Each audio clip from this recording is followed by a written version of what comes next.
തൃശൂർ കുന്നംകുളത്ത് നിയന്ത്രണം വിട്ട കാർ മരത്തിലിടിച്ച് 4 പേർക്ക് പരിക്ക്. ഇടിയുടെ ആഘാതത്തിൽ കാറിന്റെ മുൻവശം തകർന്നു. വിവരങ്ങളുമായി സൂരജ് സജി ചേരുന്നുണ്ട്. സൂരജ്, പരിക്കേറ്റവരുടെ ആരോഗ്യനില എങ്ങനെയാണ് അപകടമുണ്ടായത്? വിവരങ്ങൾ.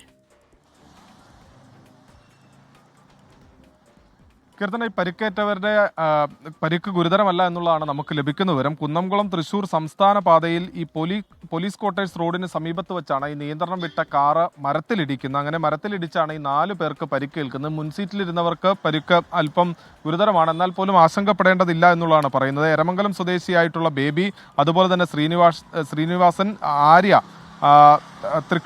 തൃക്ഷ എന്നിങ്ങനെ 4 പേർക്കാണ് പരിക്കേറ്റിട്ടുള്ളത്. ഈ കാർ നിയന്ത്രണം വിട്ട് ഈ മരത്തിലിടിക്കുകയും അതോടൊപ്പം തന്നെ ഒരു മതിൽ ഇടിച്ച് തകർത്ത ശേഷമായിരുന്നു ഇത് ഈ മരത്തിൽ വന്നിടിച്ചത്. അതാണ് ഇത്തരത്തിൽ വലിയൊരു ആഘാതത്തിലേക്ക് പോയത് എന്നുള്ളതാണ് പറയുന്നത്. എന്തായാലും ഈ ചികിത്സയിലുള്ള 4 പേരുടെയും ആരോഗ്യനില തൃപ്തികരമാണ്. ഇവർ നിലവിൽ കുന്നംകുളത്തെ സ്വകാര്യ ആശുപത്രിയിൽ ചികിത്സയിലാണ്. ശരി, തൃശൂർ കുന്നംകുളത്താണ് കാർ നിയന്ത്രണം വിട്ട് മരത്തിലിടിച്ച് അപകടമുണ്ടായത്. വിവരങ്ങളാണ് സൂരജ് സജി നൽകിയത്.